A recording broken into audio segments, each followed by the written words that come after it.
Good morning and welcome to another episode of the Solar Panel. I'm excited to see you guys here. We have a great show today.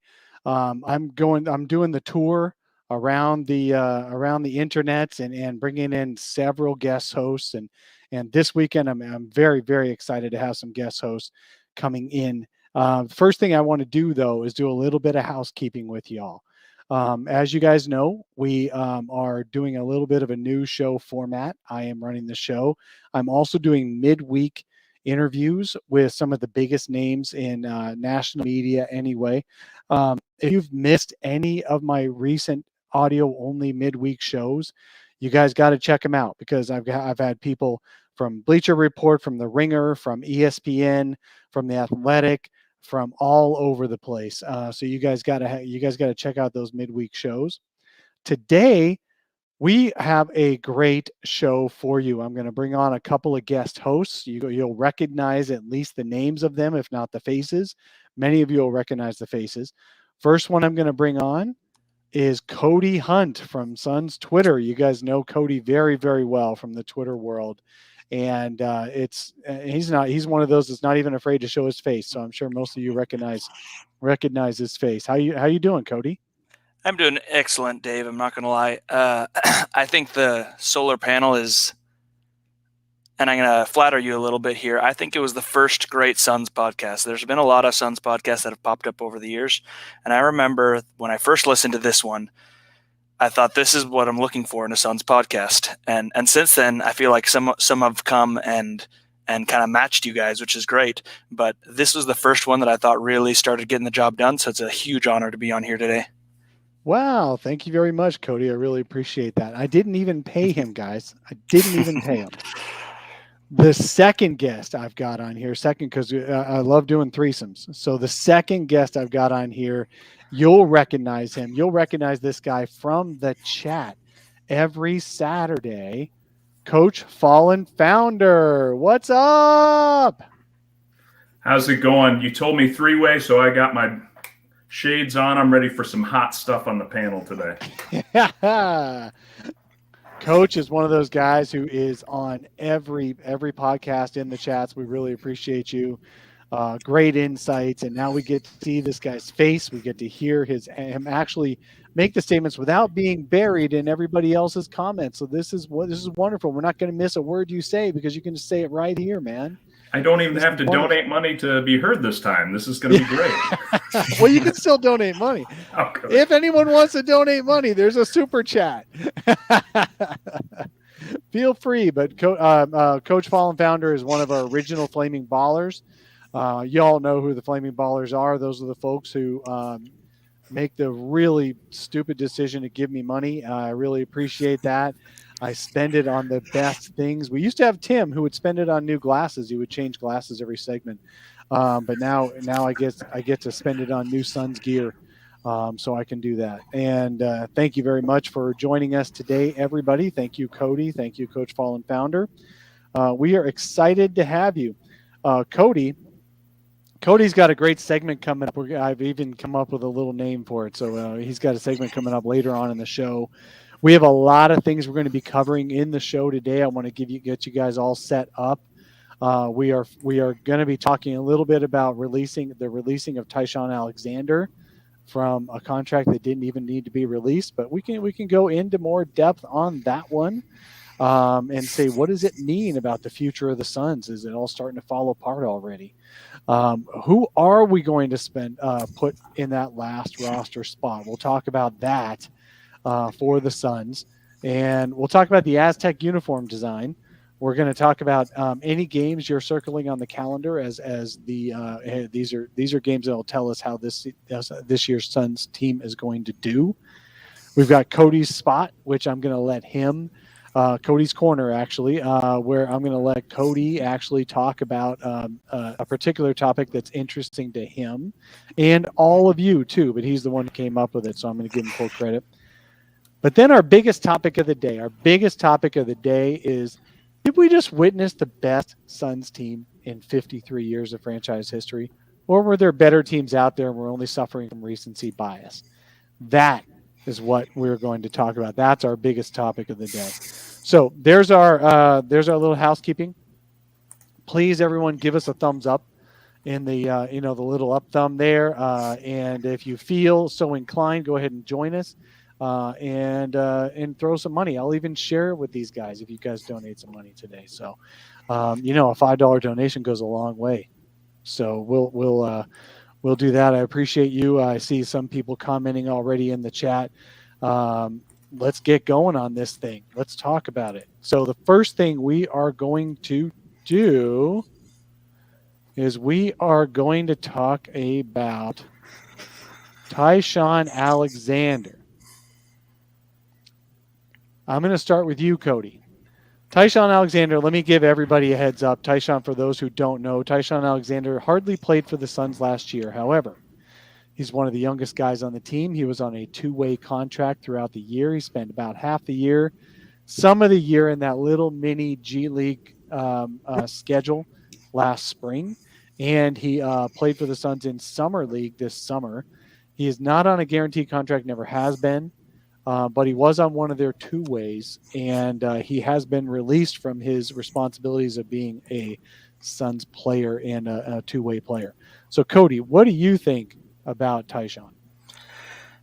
This is a disappointing development for sure, because he was on a two-way contract.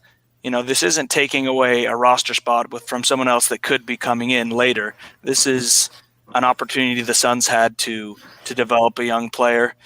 I'm not going to say like I'm devastated. Like I've seen some Suns fans that kind of act like the sky is falling. I don't think the sky is falling because we don't have Taishan Alexander.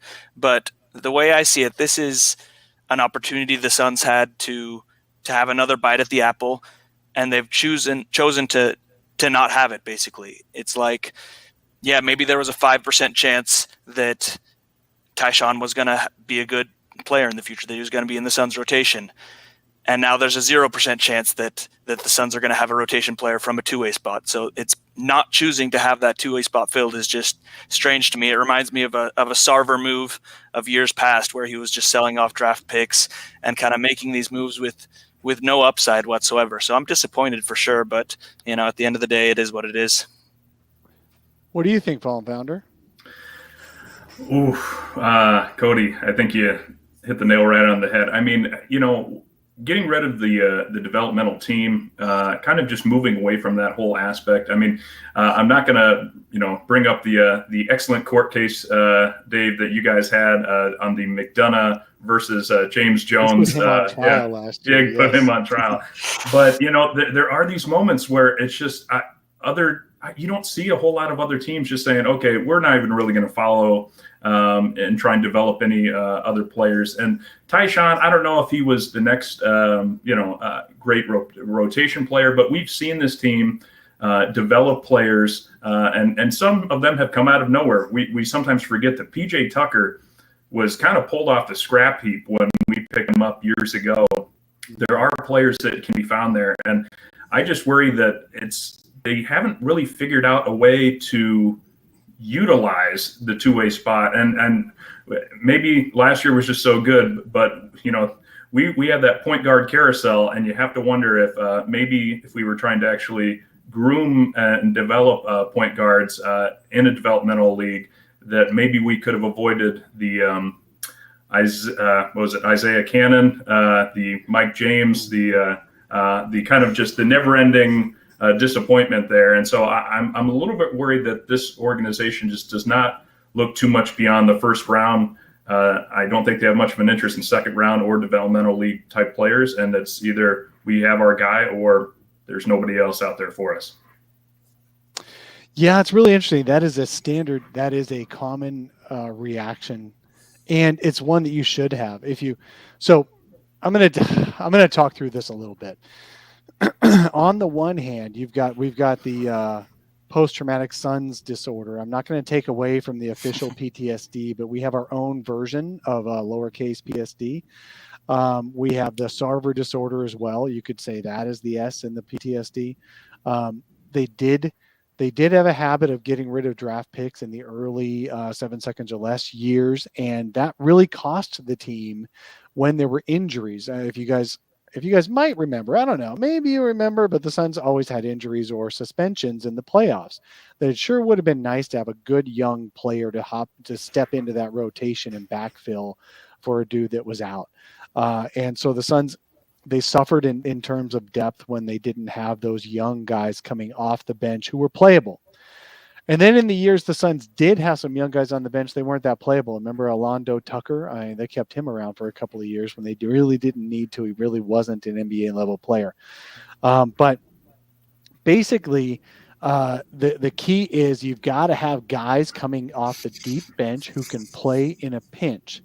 James Jones' opinion on this appears to be, I'd rather have a guy in his mid-career who's proven he can play in a pinch than someone who's never played in a tight spot, because I don't know how he's going to react. Monty Williams showed us that he'd rather play guys he trusts not to make mistakes than guys who might have a highlight play every once in a while. So when it came down to it, who did he play at backup point guard when Cam Payne and Chris Paul were out? He played Etuan Moore. Is Etuan Moore a backup point guard? No. Did Etuan Moore ever turn over the ball? No. So basically between Monty and James, they'd rather go with mid-career guys or late career guys than young guys coming off the deep bench if they're willing to accept that job. Now, two-way players, why would you release one of your two-way players? I mean, you've got two-way roster spots. It's not like you needed the roster spot or the two-way spot. With two-way, basically, what's the value of a two-way player? Value of a two-way player is they make at most half of what a guaranteed contract makes, and they're available for almost as much as you could possibly need them. What's wrong with that? Why would you not have two-way players? Letting go of Taishan Alexander is unless they have two other two-way players they're going to sign right away, great. But guess what? What did they do last year, Cody? Did they bring in two-way players last year? Nope. No. They had one, and his name was Taishan, and they didn't keep him. So I keep coming back to, like, I'm thinking of the Toronto Raptors. They had Fred VanVleet on their G League team, and they were grooming him and developing him, and now look at him. He's their starting guard. And that's not always the case, but if you just utilize those spots, you give yourself a chance to maybe, get lucky, and then you end up getting a really cheap player that can help you once we're paying Ayton, we're paying Bridges, we're paying Booker. And so I think we need to be kind of investing in youth for when we need those cheap players. Yeah. So says Jay says, why does it matter? It matters a little bit so we all want young players on the roster, but what we're really saying is we want young, good players on the roster, right? Who cares if you've got a young player who can't play on the roster? So it could be that they decided that Taishan Alexander just wasn't going to beat out anybody else that was on the roster, so why keep him? But then bring in somebody who might be able to, keep looking, keep bringing in other two-way players. They're cheap. They're easy. Yeah, maybe he's not going to get in the rotation this year, but if he's good and he's talented, maybe he will. What kind of contract did Terrence Mann have last year, Coach? Are you aware? Terrence Mann, he has 39 points in the second round of the playoffs in one game to close out the Jazz. Was he on a two-way? He was on a two-way. Well, now I really was want a two-way Taishan player last year. Yeah. I'm not saying that Taishan is Terrence Mann. What we're saying is having an extra guy off the end of the roster who's got some talent it can be important. So, well, and I think exactly what you guys are saying. What was the complaint as soon as we hit past the trade deadline, went into the playoffs, was we don't have a backup big man that can actually protect the rim at all. Frank Kaminsky wasn't going to do it. Dario wasn't going to be able to do it. And no, I'm not saying that, there was that one guy, I know who he was, and he played for the team in Sioux Falls, South Dakota. No, but there's nothing that hurts the team by bringing in these guys to try and see what they could do in spot minutes, in practices against DA. And, I sometimes think, who did the Suns have back during 7 seconds or less? I think John Collins or Josh Collins, one of the twins, and Jaron Collins. Jaron Collins, sorry.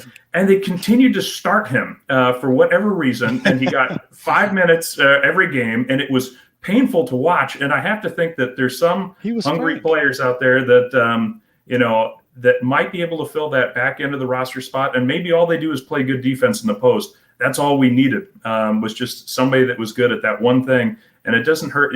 I guess I'm not worried so much about Taishan. I'm worried about the philosophy of the front office. Will they actually fill these spots and choose to take advantage of that option?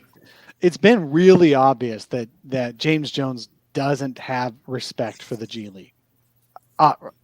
You can't argue that. You can't argue against that. They let go of their entire G League team. Now, was that in and of itself a problem? No, because you can just assign guys to other G League teams. But the problem with that is that you can't control their minutes that they get to play. So actually last year, Taishan and Jalen Smith were assigned to two different G League teams for stints. Jalen Smith got on a team that theoretically needed a big guy on their roster, but he didn't play because he wasn't that team's affiliated player. And so he barely played and he didn't get a really great shot. So it was kind of a waste of a G League assignment for Jalen Smith. So it's obvious that James Jones doesn't care about G League. Should we care about G League? Probably less than we think we should. I mean, G League is really not a developmental league. It's more of a minor league. And maybe you can find diamonds in the rough. You can find guys who are pretty good down there, but it's very likely that those guys are not going to make a major NBA rotation. So it's not the worst thing in the world. So says Jay is just getting into it in the chat. I noticed. Did the Suns, typical lawyer? Did the Suns make the finals? Lawyer. Yes, of course they made the finals. Did they need Taishan? No, they didn't. Did they need Jalen Smith? No, they didn't. But if there's injuries, they need to know they've got guys who can play, and so they just have to fill out the roster is all, for sure. So there you go. I'd rather the Suns had the other. Det Nibul, I don't know how to say that, or maybe it's Lubin Ted Lubin going backwards. How about we'll do that? Said that maybe the other Alexander, Kyle Alexander, could be a good two-way as a backup big. My problem with Kyle Alexander from Summer League was that Jared Dudley jumped higher than him. I just felt like he had no lift, especially on lobs to the rim and stuff like that. Nothing against Kyle Alexander. I can't jump either. So yeah. So anyway, all right, let's so Taishan, does it spell the end of the youth movement? No. And overall, no, because you still got 23-year-old DeAndre Ayton just turned 23. You've got Jalen Smith just turned 21. You've got Mikal Bridges, Cam Johnson, all these guys who are still young and still early in their careers. Age doesn't necessarily matter as much as experience and ability to be able to, grow into a bigger role. They have a lot of guys who can do that. So I think the Suns' youth movement is not over. I think James Jones just doesn't want too many of the young guys. All right. Any other comments on Taishan before we go to our next topic, guys? It's just, to me, it's I feel like Sarver's approach to James Jones was, hey, maybe I don't know what I'm doing. I want you to kind of take the reins, but I still want to find ways to cut costs. So fewer two-way players. Let's not do any development league. Don't let fans bring their own nachos into the arena. I mean, it's like he has to have that one thing that he can just still be like, we're saving money somewhere. Well, maybe, if letting Taishan go actually funds the electric bill so we can keep the nachos hot, then maybe it's worth it. Maybe it's all worth it. That's true. Because, between the two things, I think I'd rather have the nachos. Nothing against Taishan. All right, so let's move on to our next topic. The Suns have 14 roster spots on their guaranteed contract. They need another player. They likely need another guy who can be a big man in the rotation. Do you guys want someone like Kevin Love, if he's bought out, to play in their rotation and get minutes? The most comparable thing you could probably come up with is maybe a Blake Griffin type, where he kind of plays himself back into effective playing shape, but he's been terrible in Cleveland. And is he really worth it over developing a Jalen Smith? So let's start with you this time, Coach. Would you want a Kevin Love, or would you rather just stick with the Jalen Smith? I'll be honest. I don't even think we have a shot at Kevin Love. I mean, the early news already is that they're working towards buying him out, and LeBron and Russ Westbrook, they're already saying, "Hey, come on down to Los Angeles and join the championship sweepstakes, where all the old players are going to go and try and win a title." Thad Young. Everybody's been rumored to the Lakers, though, right? I mean, hasn't the entire league been rumored to the Lakers? I haven't heard Thaddeus Young get rumored at all to them. I think you're going to look at a player like a Thad Young. If he becomes available, that's the one I would jump for. Kevin Love. I mean, would I like him to join on a cheap contract? Absolutely, but I don't even think it's likely to happen. Well, let's just say it does, though. If it does, let's say he joins the roster. This is the guy who they really wanted him to be able to make Team USA as a big. He bowed out. He's played in Cleveland the last couple of years, barely played at all. Cody, do you still think he's got something in the tank? I'd be willing to take a flyer on him. I think that when I think of the Suns roster, he's not going to be starting, obviously. We want Jay, we want Mikal as the forwards. For the backups, we kind of have – I don't really see a true power forward on the bench unit. We've got Cam Johnson. We've got Abdul Nader, who are both more of small forwards, can play the four if it's a small ball lineup. We've got Jalen Smith, who you could argue whether he should be a 4 or a 5, but I don't see any true kind of prototypical power forward on the bench. So just to have some lineup versatility, I wouldn't mind it. I would take a flyer. He can shoot, he can pass, and I think it might be a little bit of a Blake Griffin situation where what Blake was doing in Detroit maybe wasn't his full effort. I think he might have a little more to offer if he's on an actual good team. I think the biggest thing there, if you're wondering if the Suns have a shot, is his relationship with James Jones. Because if you've seen some quotes of his before, when he was teammates with James Jones in Cleveland, he said that, James was the guy he could talk to about anything, that he's the best teammate he's ever had. So that's our one shot at Kevin Love, I think, is if Champ can pull the strings there. Yep. I don't know. I don't know what to expect from Kevin Love. I feel like he can shoot the three without caring, right? So he'll be like Jay Crowder in terms of being able to. He'll just take threes whenever needed. He can also rebound really well. So in that respect, he's kind of like Jalen Smith type, where he can rebound and he can take threes, and he might be more successful and consistent at those. But I just feel like he's going to be a turnstile on defense. So that's my big worry. Can the Suns team defense cover for him? Possibly. Would you like to have him as your 15th guy who could maybe start sometimes and be effective and actually help win a playoff game? Sure. So, if he's available for the minimum or some version of the minimum, whatever the Suns have left under their cap, I wouldn't be totally against it. No, they have not used, just to give some answers to Brendan in the chat there, they have not used their biannual exception. That's worth almost $4 million a year for up to 2 years. You can do it for 1 year or 2 years. They have not used a little bit more than that, about $4.5 million on their mid-level exception, which could be a contract on multiple years, up to 3 or 4 years at a time. I doubt they would want to do that with. They wouldn't want to give Kevin Love more years guaranteed than Chris Paul. So we'll see on that one. Otherwise, I think just a league minimum would be fine too, because he's going to still make almost $30 million a year from Cleveland for the next 2 years. So if that's the way it is, as Jim Rose Circus says, what's Love got to do with it? I won't read the second part of that.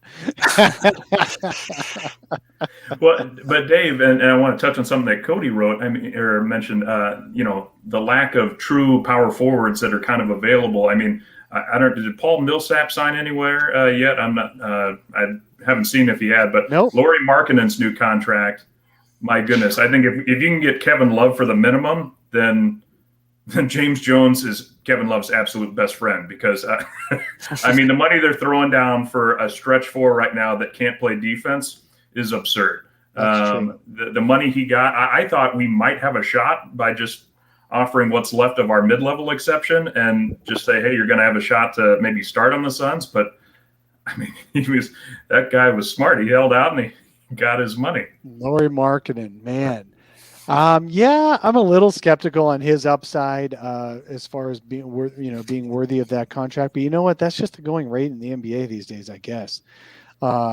This is oh shoot, is it Minnesota or Cleveland?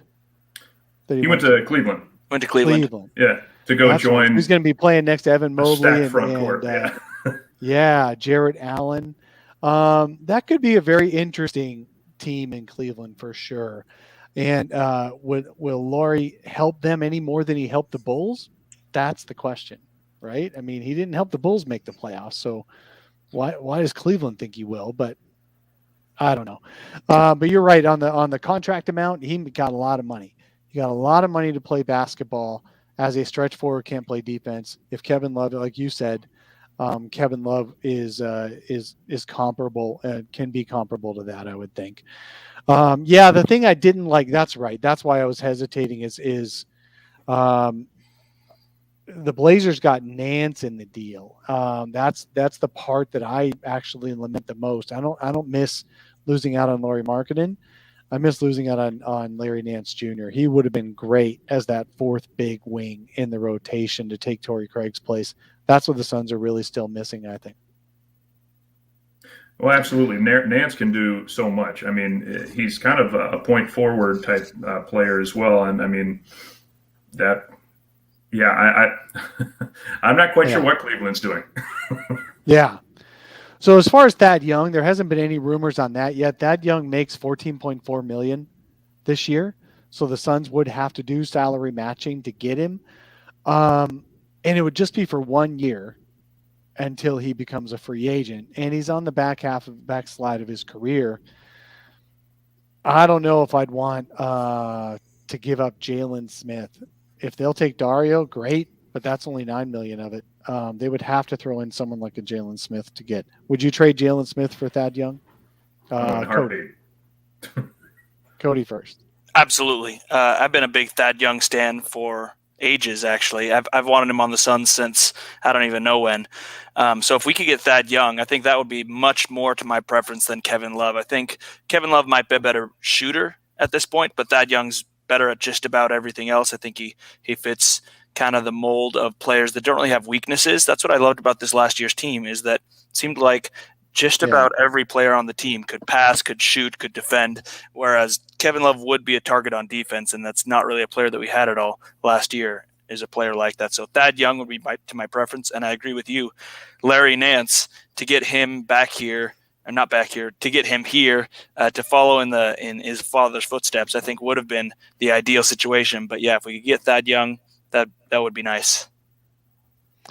Yeah, Coach, I cut you off. Go ahead. Oh, no. I jumped in because I wanted that trade to happen so bad. I mean, I think as Suns fans, we had a very rough decade where we really bought into the potential of every young player that we came across. And so, Jalen Smith, I like that he led the Summer League in rebounding, but it's okay to let go of some of these guys if we get back a for sure thing, which Thad Young is. We don't have to worry, like with the Kevin Love, well, does he have anything left in the tank? I mean, we know Thad Young could come in and continue to play. He could probably play this Suns brand of basketball. And I'm just so glad we're past those years of just every year being like, oh, I hope Dragon Bender adds 10 pounds of muscle. He's just ready to go from 4 points a game to 20. I just feel it. He's going to dominate this year. Yeah. So there we go. See, we spent the last segment lamenting the no youth movement. This segment, we're trading the youth. For sure. For sure thing. Yeah. Absolutely. No, I'm all for that. Yeah. I'm all for Thad Young as well. I think we would end up long term. We'd have a great year, but we'd end up long term watching Coach Pop turn Jalen Smith into something we wish we had 2 years from now. That's my big worry. But I would definitely, I would do that trade as well.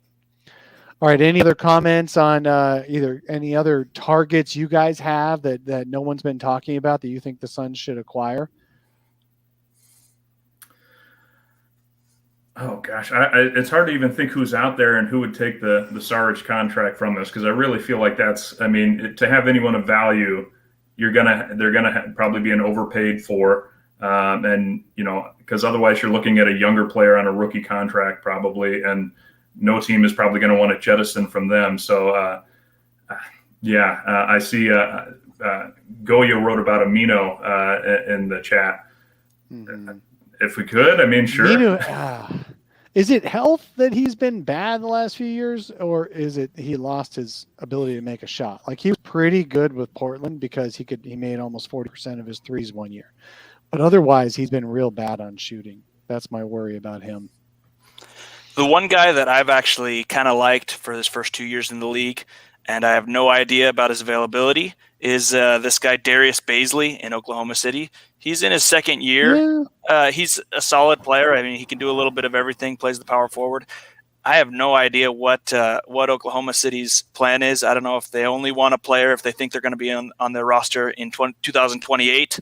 But if they're looking to just get rid of guys, he's a guy that I'd take a flyer on.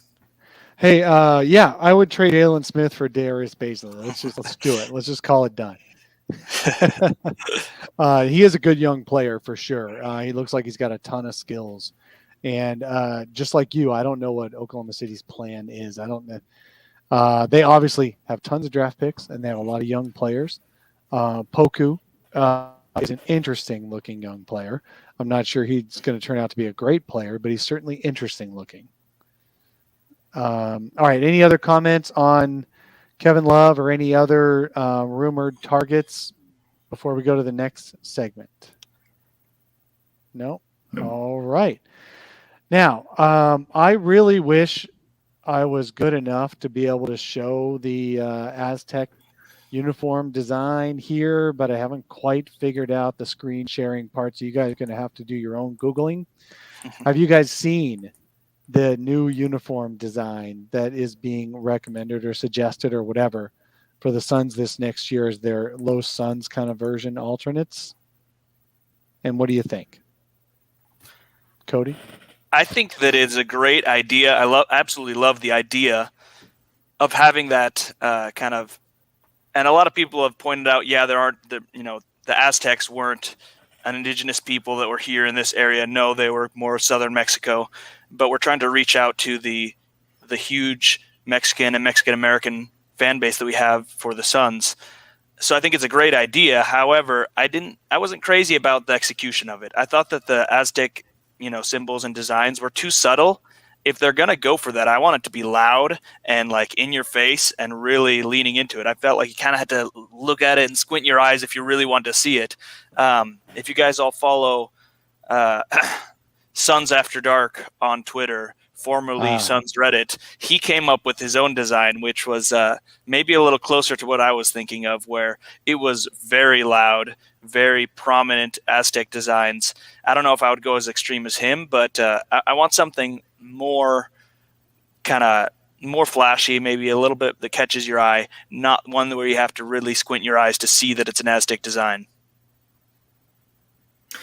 Yeah, I just that was the first thing. So for the record, my name's actually not Fallen Founder. I am Jake Bronger, and I'm from the great state of Iowa, which, as I jokingly always tell people, means that when you grow up in Iowa, you become an immediate free agent for any professional sports team. And so my experience in Arizona is traveling there when I was a kid and throughout my life, and now my folks snowbird there. And so I'll be honest, as soon as I saw the design, the first reaction I had was, I don't think I've ever seen any Aztec designs in the state of Arizona. And that was the first thing that jumped out to me. We're living, in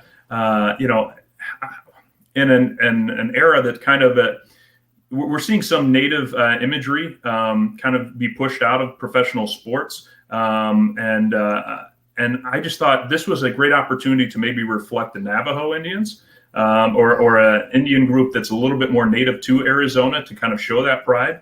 But to kind of adopt a native culture outside of your region. And I get we want to reach out to Latin American fans. It's a large population group of Arizona, but the Aztecs aren't even. I mean, that's kind of a controversial thing even in Mexico. I mean, I feel like it's that friend that tries too hard for people to like him at parties. And and that's a little bit what's going on here. I mean, you have so many things that you could cite from Arizona that would be appealing, and I just don't feel like we need to go outside kind of the immediate region to adopt a different one. Yeah, I don't know what to make of it either. It just hadn't occurred to me as with all the communities in Arizona. The Aztecs were the ones we needed to focus on. It just felt like that was a little bit. I think the uniforms themselves are cool looking. I like the look of the uniforms themselves. I like the black with the dark purple. I just like the overall look of the uniforms as a black alternate for sure. But I just don't get the link to the Aztecs very much. So we'll see what happens.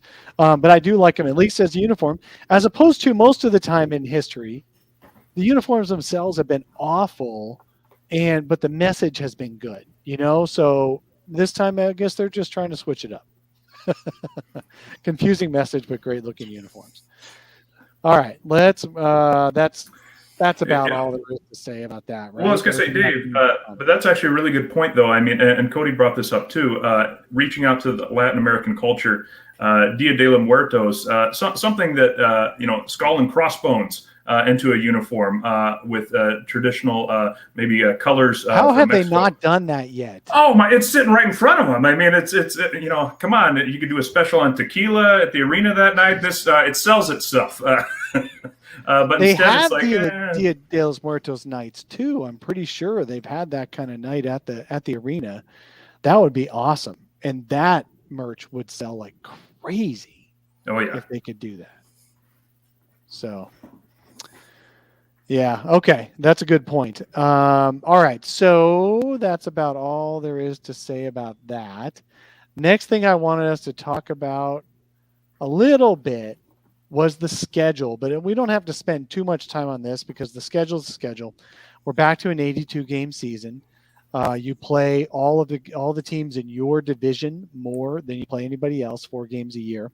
You play the rest of the folks in the Western Conference 3 games a year, and then you play the Eastern Conference 2 games a year.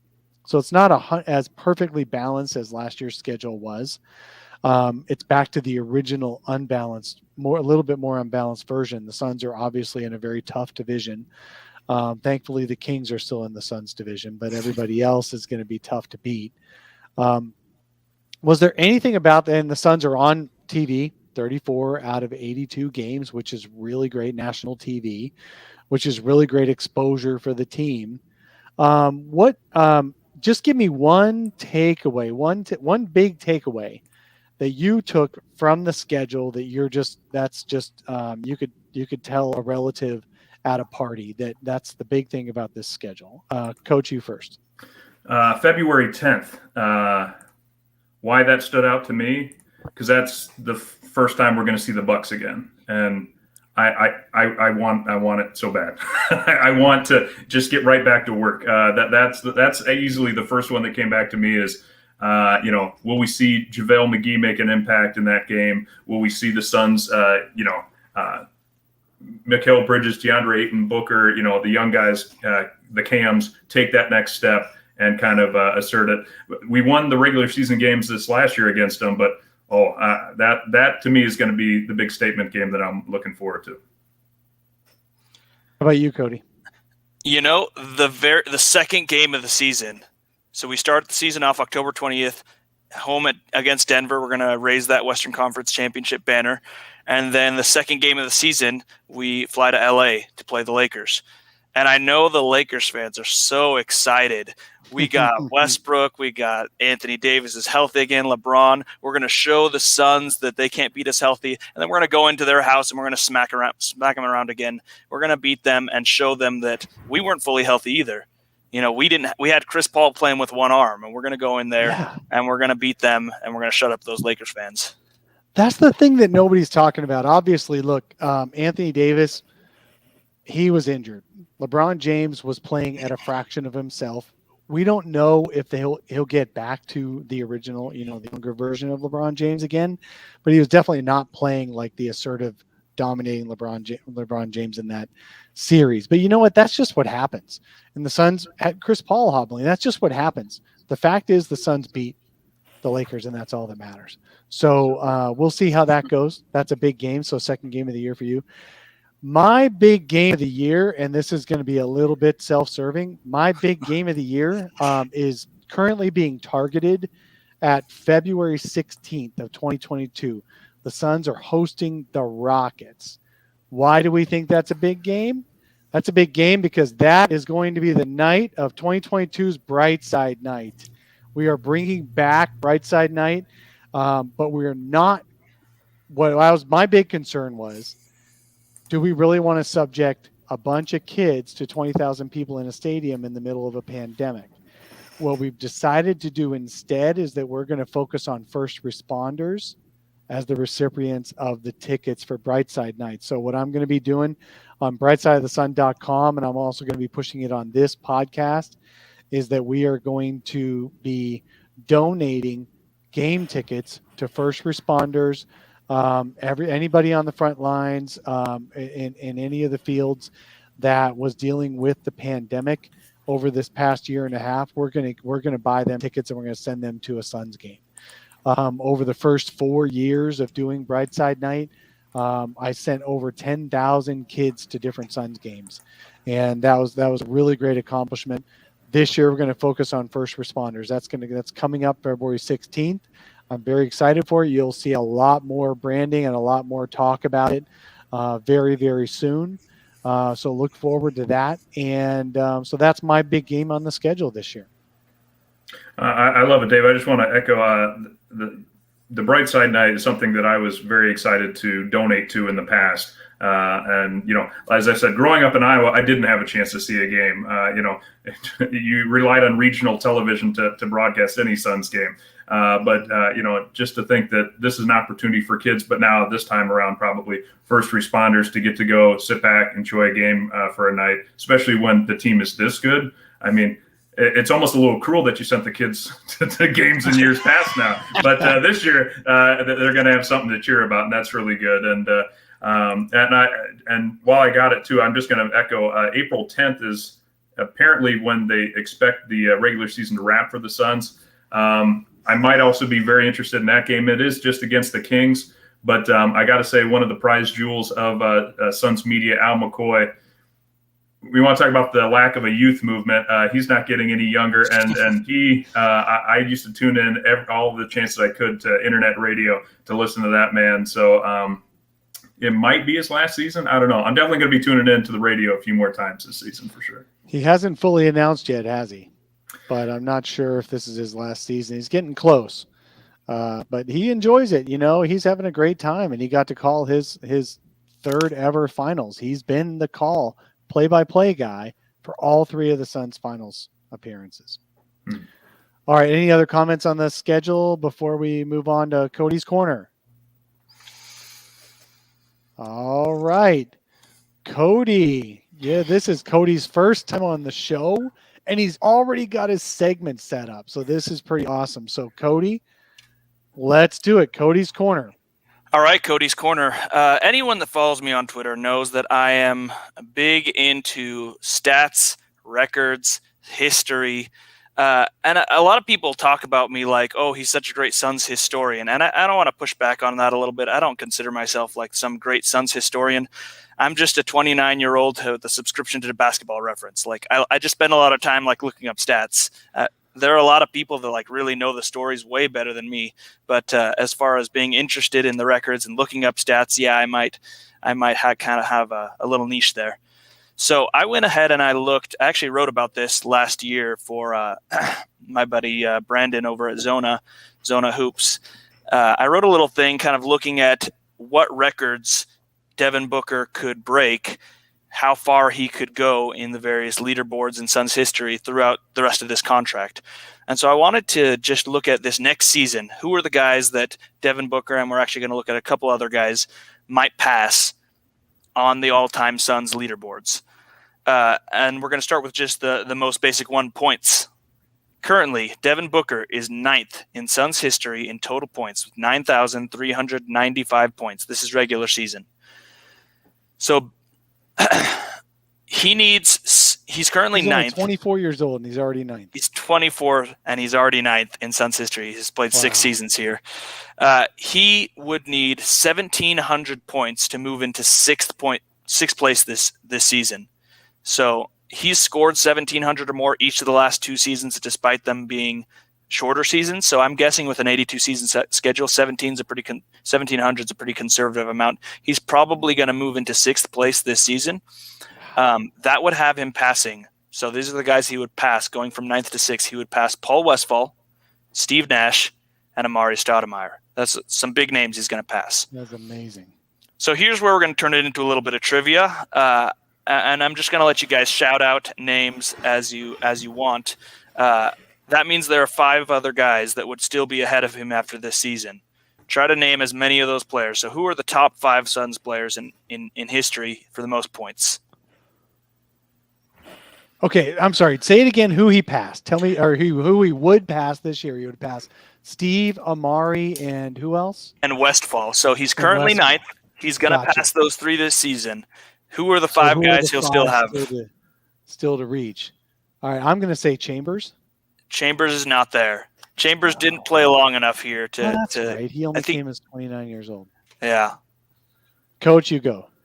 Oh, gosh. I feel like I'm on The Price is Right. I want to turn to the audience and go, what should I do? So light it up in the comments because this is going to be rough. But I want to say Sean Marion is going to be up there. Yes, he's number 4 currently.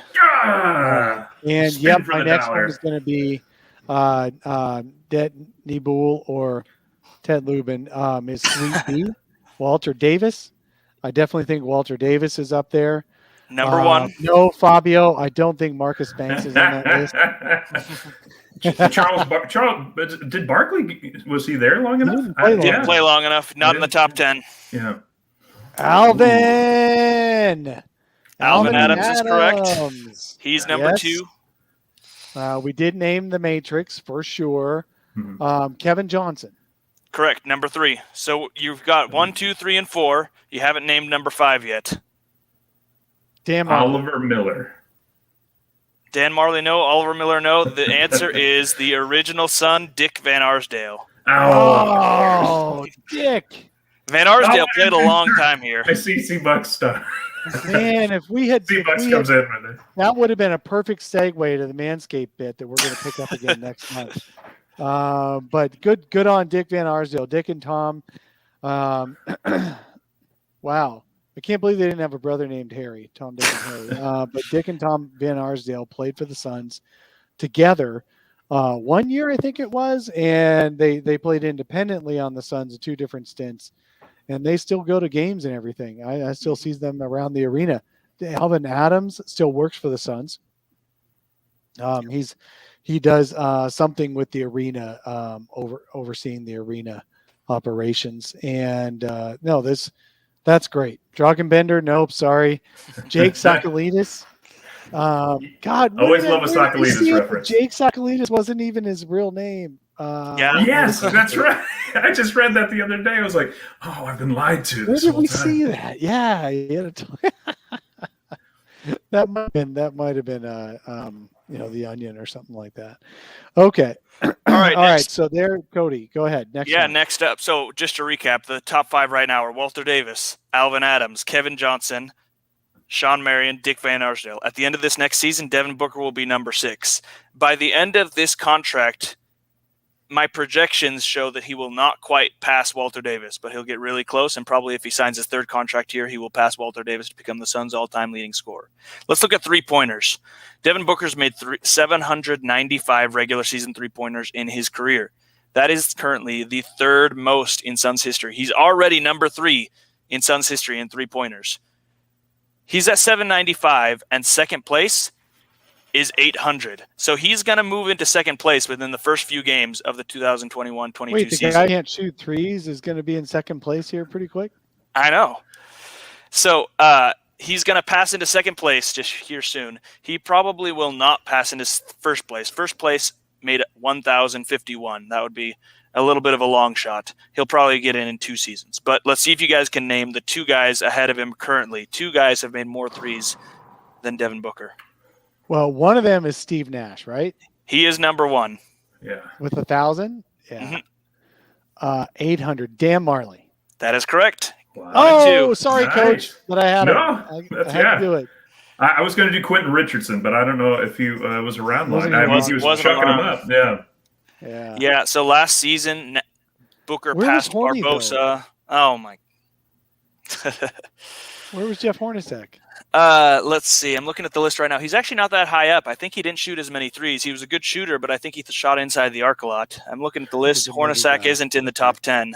That's what I mean. You always got to remember. Anytime those old guys are interviewed nowadays, they're like, "Coach would get mad at me if I took more than 2 threes a game. He'd tell me to step in and shoot." So, like they might have been good in that era, but yeah, they dream of this era. Yeah. No, what was I going to say? Oh, shoot. I was going to say something. Now I totally forgot it. Never mind. Move on. All right, those Nick. are the top 2 and 3s. Yep. Book is going to be, he's got to hit 1,000. Oh, yeah. I was going to make a comment on Book. Am I the only one who thinks, look, Book has spent all of his time perfecting the mid-range game. If he could just spend a little bit of time perfecting his 3-point shot, doesn't it look, to me, it looks different. Like when he shoots his midi, he gets as high up as possible. He gets total elevation. He has a very high release on it. It's super consistent, gets his feet right, does everything he needs to get everything right. When he shoots threes, it looks like a completely different shot for him. Not only that, I think his three-pointer looks different in games than it does in practice. You see him shooting in practice, and he'll make 50 threes in a row. And then you see him in the three-point competition. He's amazing. And it looks different when he shoots it in games to me. Yeah, I think it's in his head a little bit. Yeah. So, if he would just spend a little bit more time focusing on threes, then our three-point contest winner, Devin Booker, would be a better three-point shooter, I do believe. All right, what do you got for us next? Free throws. We're looking at free throws. Devin Booker is currently 6th with 2,072 free throws made in his NBA career for the Suns. He is 418 free throws behind 5th place. So he may or may not pass. He may or may not move up a spot this year. He's only made 400 free throws once in his career. But like I said earlier, these last 2 seasons were shorter seasons. So maybe with an 82-game season, maybe he will do it. But he's not going to move up a bunch of spots. But let's see how many of those guys, of those free throw makers, you guys could make. So he's 6th right now. Let's hear how many other guys ahead of him you think you can name. How many free throws? I got to go with Amari as the first name that comes to mind. He is number 3 on the list. Okay. Free throws. So again, I don't think Charles was there long enough. But he's not in the top 5, right? Nope. Charles Barkley? No. Nope. Did Marion get to the stripe enough? Surprisingly, no. Marion is not. Booker already passed Marion. Oh, wow. Booker already passed. Dang, man. This is hard because the Suns do not have a long-term reputation for drawing free throws. Right. I mean, just for longevity, Alvin Adams? Yes. Yeah. Alvin Adams is Jim the Rose guy that Circus he put might. his name up there too. Alvin, I think that's a longevity thing. I might say longevity-wise, I think it might say Walter Davis. Walter Davis is there, so that's numbers 5 and 4. Adams is 5, Davis is 4, Stoudemire's 3. Getting attacked by a fly this entire. I am this entire time. I've been swatting it away. What about Dan Marley? Marley is not there. Booker already passed Marley. Okay. Kevin Johnson. Kevin Johnson is numero uno. He is number 1 with 3,800. So Booker's still a ways away from Kevin Johnson at number 1. And so which one are we missing? Number 2. So you're missing number 2.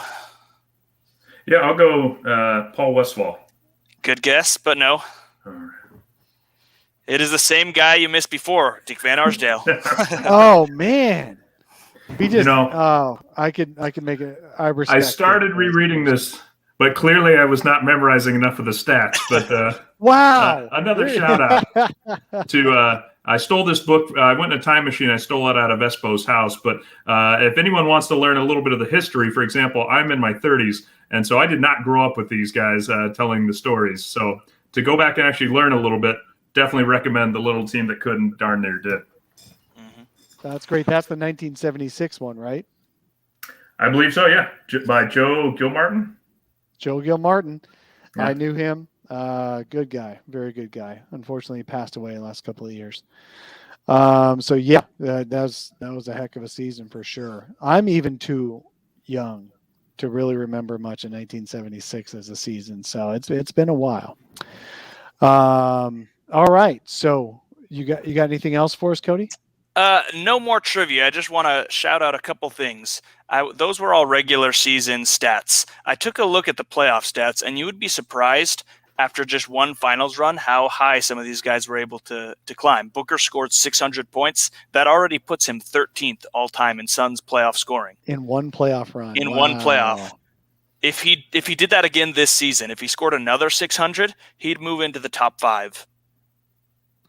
You know what? It's been a couple of weeks, so now I've forgotten the exact thing, but I'm pretty sure he is the leader in points scored in your first playoffs ever, right? That is correct. A couple other stats. Chris Paul already is 10th all time in Suns playoff assists. DeAndre Ayton is already 11th in Suns playoff rebounds. And here's the one where you got a lot of guys. 3-pointers. We mentioned before that past eras did not shoot nearly as many threes, so that's a big reason for this. Who was the player this season that made the most playoff threes? Made the most playoff threes. Crowder. It was Crowder. He made 54, and that puts him already at 7th all time. You know what's even more amazing? Salsa. What's even more amazing is he made all 54 in like 3 of the 22 games, and then the rest of the games he missed every shot. So for playoff threes, Crowder is 7th with 54. Booker is 10th with 44. Bridges is 13th with 35. Cam Johnson, 14th with 33. Chris Paul, 18th with 29. And where was the last one? I thought I saw Cam Payne on there as well. No, Cam Payne, 21 with 25. So we got 6 guys in the top 21 in playoff threes already.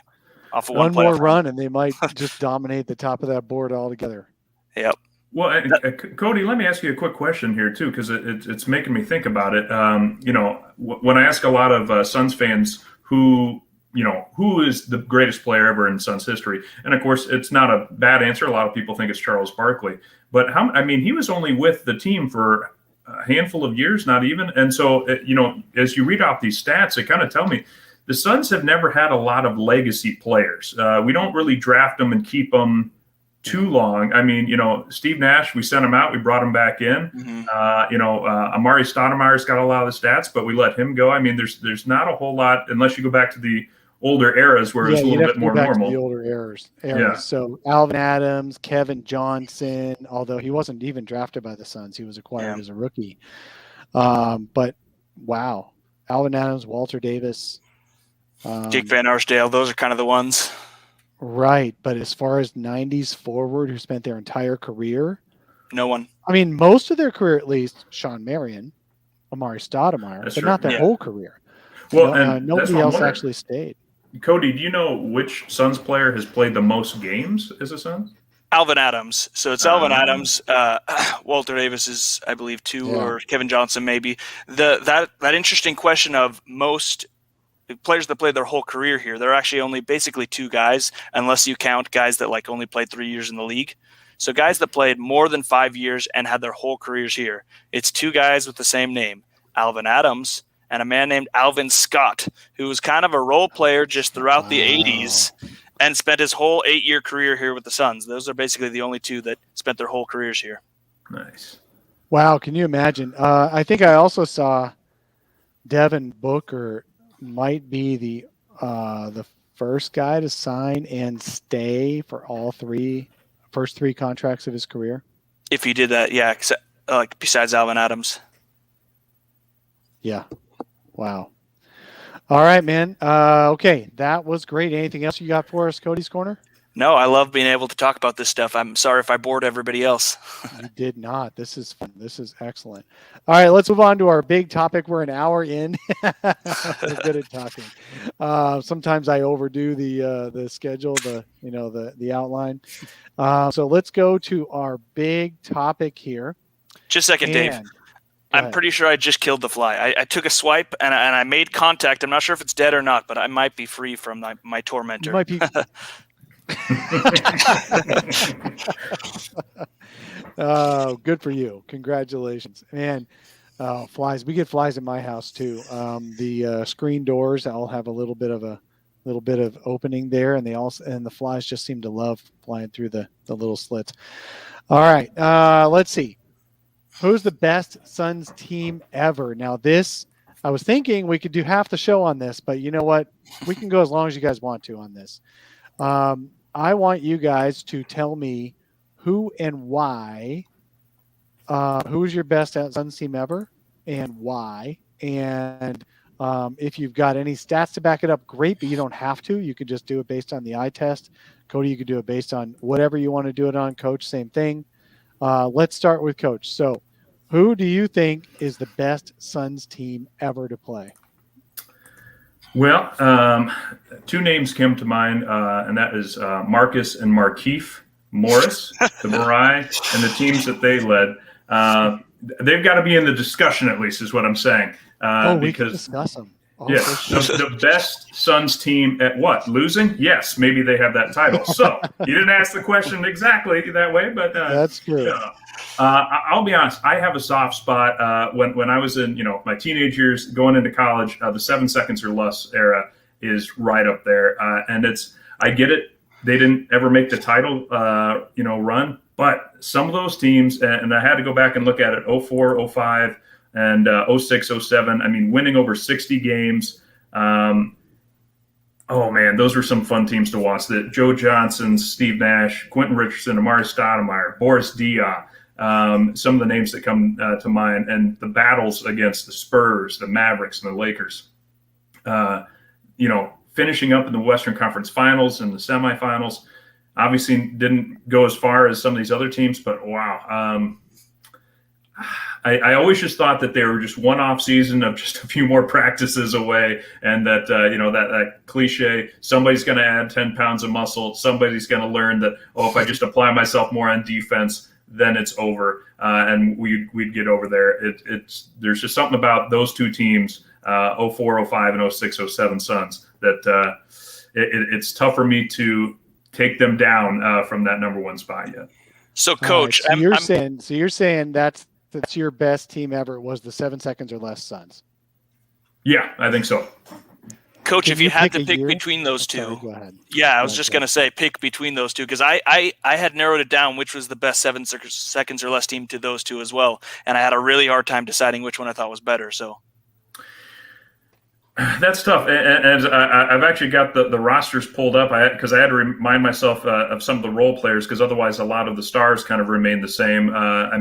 With 04, 05, you're looking at Stephen Hunter, Jim Jackson, Casey Jacobson were some of the names. Bo Outlaw was getting a little bit of use. But 06, 07, Kurt Thomas was there. The Polish Rifle, Eric Pakowski, and James Jones certainly was there. Raja Bell. I've got, the clothesline heard around the association from Raja Bell really spoke to me, because that was the first time as a Suns fan I felt like we weren't going to be the Lakers' little brother anymore. So there's moments that stand out from me from these teams that tell me, that kind of make me lean one direction. And I kind of also had a soft spot for Kurt Thomas. I brought it up one other episode, and I know the Carmel Thunder from Down Under was not a fan of the Kurt Thomas acquisition, but when I'd watch that Spurs playoff series and Tim Duncan would have whatever he wanted, except for when Kurt Thomas would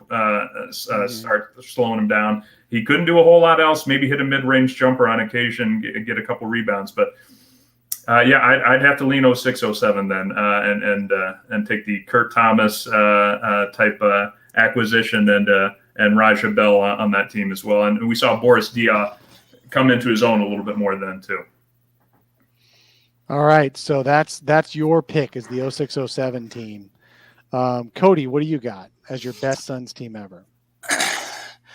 It's difficult. And anyone that knows me, you know that I, of course, when Dave told me this was going to be the topic, I put together a whole chart with all these stats. I looked at point differential, I looked at record, I looked at how far they got in the playoffs, how deep they were, all those things. And I ended up with the team that a lot of people are saying in the chat, and it's cliche because it's true. It's the 92-93 season. This was the first season in Suns history of my life. I was born in 1992 in the summer, and my very first season of life as the Suns, I think, was their best year. I think Barkley, Marley, Kevin Johnson, Danny Ainge, Tom Chambers, Seth Ceballos, Mark West. I mean, these guys, Richard Dumas, incredible team. I think more than anything, the reason I went with them is because in the playoffs, a lot of times you just need that absolute superstar that can take over a game. And I think as much as we've said Barkley wasn't here very long, him at his peak was better than any other player I think that's ever been here with the Suns.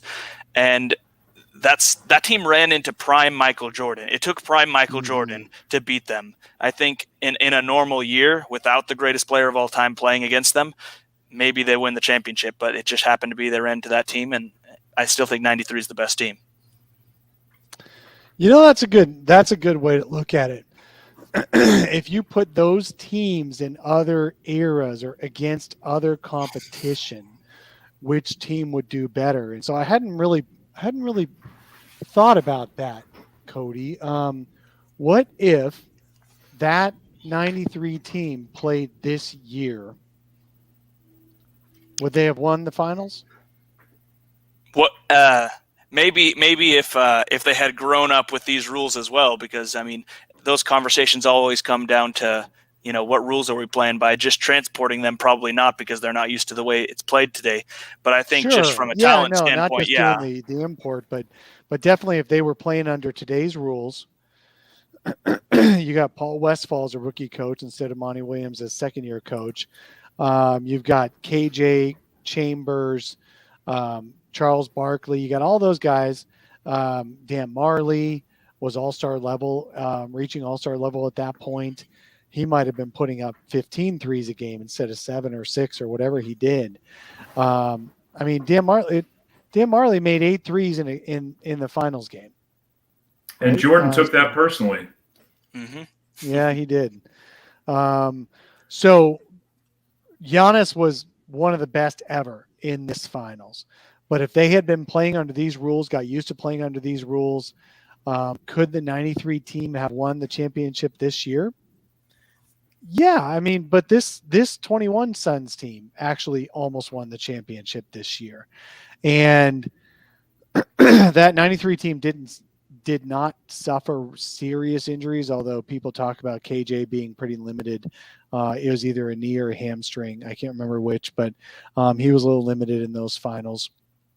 Tom Chambers was getting a little bit older. He wasn't really fully himself, but he didn't have a big role anyway with Charles Barkley on the team. That would have been interesting. People that say, I'm sorry, Jim, love you, Jim Rose Circus, love you, but I can't stand it when people say, that guy in this area would average 50. No one's ever averaged 50. Come on, man. Michael Jordan would average 50 in this. No, every era is different for different reasons. If Steph Curry can't average 50, no one's going to average 50. So I would say that Barkley would be one of the best guys in the league, best players in the league for sure. And he might have been one of the top scorers as well. That's for sure. But it is different and different play. The same team would play differently in different eras, for sure. So I don't know. I'm on the fence. I would love to say the 2021 Suns are the best team ever because they're the only team ever to take a lead in a finals. But the 2021 Suns did not have to play prime Jordan either, the prime Jordan Bulls. So I might have to go with 92-93. Yeah, they also, you're right. The big warthog, the 92-93 Suns lost Seth Ceballos, and they had to rely more on Richard Dumas than they had otherwise wanted to rely on. So I think I think the 93 team is probably still the best ever. But 2021, would I take them over 7 seconds or less? It almost feels blasphemous to take the 21 team over the 7 seconds or less teams. But I actually think the 2021 team would beat the 7 seconds or less team in a series under whatever rules. Ooh. What do you guys think of that? When I did my rankings, I ranked the top 10. I had the 2021 Suns fourth. So I had 93 number one, then I had 2007, then 2005, then 93. So I think those early Nash teams, I give them a slight edge. But where I think it might be. But in what ways did you give them the edge, Cody? Tell me how the stats bore it out, because the 21 Suns had a tons better defense. Yeah, way better defense, absolutely. But the 7 seconds or less ones were so much better on offense than everyone that, the point differential overall, the 2007 team is actually the best point differential of any team in Suns history, even though they didn't have the best record. I think that, Amare is a kind of guy that this current team would really struggle to guard. I think it'd be similar to Giannis. And I just think that it's close because the current team so much better defensively, more complete, less weaknesses. But I just think what the 7 seconds or less teams were best at, they were so good at that I give them a slight edge.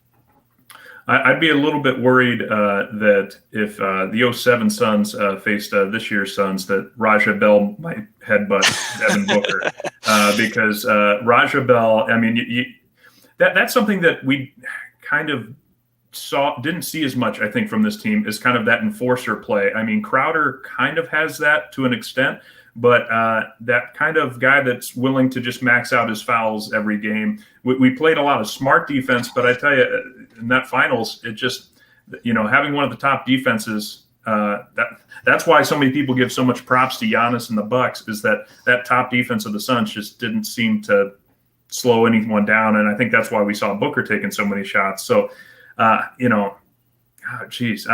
think there could be enough defensive that we didn't have a great defensive team with 07, but we had a couple of key players that could go and try and target some of this year's Suns teams. But and actually, you guys are kind of convincing me, because Dave, you made a great point with Charles Barkley, and then you too, Cody. Aliens went back and stole Charles Barkley's powers. They have yet to steal Devin Booker's powers in any film. So there's only one player in Suns history that was that good and made that kind of a difference. Yeah, that's So okay, so let's keep going on could the 2021 team beat the 7 seconds or less Suns? And a couple of people in the YouTube comments have made the point, and that I would make as well. Let me put it this way though. Could the 2021 team beat the prime Spurs, or have a better chance against the prime Spurs than the 7 seconds or less teams did? That's a good question. I think that they're better. They match up better. At the end of the day, though, before I even get into this conversation, I just have to say the 2007 Suns were better than the 2007 Spurs. We were the best team in the NBA that year. We got screwed over, and but that team didn't beat the Spurs. But they did it. They were might have been better. They got screwed over in 18 different ways. But I think you're right that this Suns team, they would match up a lot better against those Spurs than those teams did. That those old Suns teams did. I feel like the problem with the 7 seconds or less Suns was ultimately that when their offense got bogged down. See, the 2021 Suns had their offense bogged down by the Lakers, their offense bogged down by the Clippers and by the Bucks, and they weren't lost, right? They weren't losing the game because of that. They lost the game in the finals. Eventually, they lost the series just because Giannis was so much better. But I would just say that the 7 seconds or less team didn't have an answer when their offense got controlled. So that's why I might even give the 2021 Suns a little bit of an advantage. So I'm going to go I'm going to be a current team homer, and I'm going to say the 2021 Suns could beat the 7 seconds or less Suns like the prime Spurs beat the 7 seconds or less Suns, even though the 7 seconds or less Suns may have had more overall talent. Well, and I think actually, that reminds me too, depth. I mean, granted, we wanted that secondary, post defender this year in the finals, but this team, for the most part, we had a lot of bench players that could come in and play meaningful minutes. And the one thing that I had the hardest time with the D'Antoni era was he kept that a short rotation, and it might have been to a degree out of necessity. I think we could have looked around a little bit more for different players, but when you've got and maybe I'm still butchering his name, but Piakowski getting about 18, 20 minutes a game, it was rough.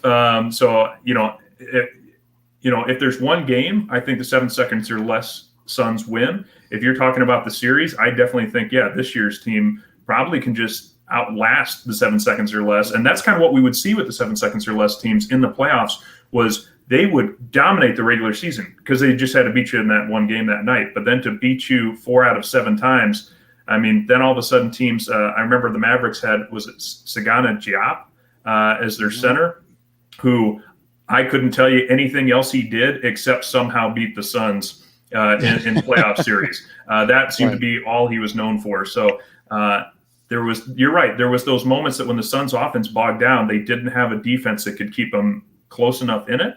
Whereas this team, even if our offense bogs down for a little bit, I mean, there was that. How long was that run where it just seemed like nobody could score in the Suns-Bucks game? Like it started in the third quarter and went late into the fourth. That is a difference, and that to me, you're right. This year's team would last and win in a series, I think. Any final comments on that, Cody or Coach? Anything? I think it's great that we just witnessed a team that you could argue could beat any team in a series and in Suns history. We don't know what actually would happen until they actually played, but the 93, we've been blessed with a great 93 team. We were blessed with a great 7 seconds or less, and now we're blessed with the 2021 Suns, who are all under contract for seasons going forward, and no one's really declining. I mean, it's possible Chris Paul will decline. I think it's more likely that he gets injured more than his play falls off. So we can just cross our fingers on his health. But we're really in a great era of Suns basketball, and I'm glad we're all appreciating it the way we are. Thank you guys for coming on the show today. I really, really appreciate it. We're an hour 17 in. Thanks everyone else for staying with us for a longer show than usual. We had a lot to talk about. It's the off season. Nothing happens, right? And yet we have a ton to talk about. So thanks everyone for staying. Cody, tell everyone where they can find you. You can find me on Twitter at Ryan Felipe. No, you can find me on Twitter at CO_D, so Cody Hunt. I occasionally write for, I mentioned earlier, zonahoops.com. Got something up there right now about, I don't even remember what I just wrote about what Chris Paul could do for the rest of his career. So go give that a look. I'm a podcast free agent. So if anyone wants to invite me on your podcast, I'm available. Hey man, let me match any offers. Come on. Don't take Cody's Corner trademark. You're restricted free agent. I had you first. That's right. I've got the trademark. You can't use Cody's Corner anywhere else. All right, Coach, tell us where we can find you. Yeah, I'm on Twitter at Fallen Founder. If you want to see me there, I've pretty much just started using Twitter to talk about sports because the rest of Twitter can be a bit of a nightmare show. So come check out all my hot takes, including how I think Big Jake Sakalidis was arguably one of the greatest centers the Suns organization has ever had. Oh, man. Wow. That's not even his name. But anyway, okay. That the fake Jake was one of the best Suns centers we've ever had. All right. You can find me. My name is Dave King, NBA on Twitter. You can find my writing at brightsideofthesun.com, the best Suns blog out there. Obviously, on the solar panel, you can find me on Saturday mornings, like with you guys on YouTube, and also do midweek pod releases that are audio only. You have to look for the new podcast feed, and you have to look for the new Twitter, the Solar Panel Pod. We switched over on the Twitter. That's going to get rebranded by Greg and Saul. They're going to do something new and special and really cool starting in September at some point. That's going to get totally renamed and rebranded, the old stuff. So make sure, if you want to hear the midweek audio of the interviews of great folks around the world of basketball, subscribe to the new feed and follow the new Twitter handle. Thanks, everybody, for coming on today, for listening and joining us on a Saturday morning or wherever you are in the world. We have watchers, listeners from 200 different countries. So could be midday for you, could be evening, could be Sunday, could be Friday. I don't know how the time zones work. I only live in Arizona. We never change our time. That's all I know. So I appreciate you all for coming on, and you guys have a great day.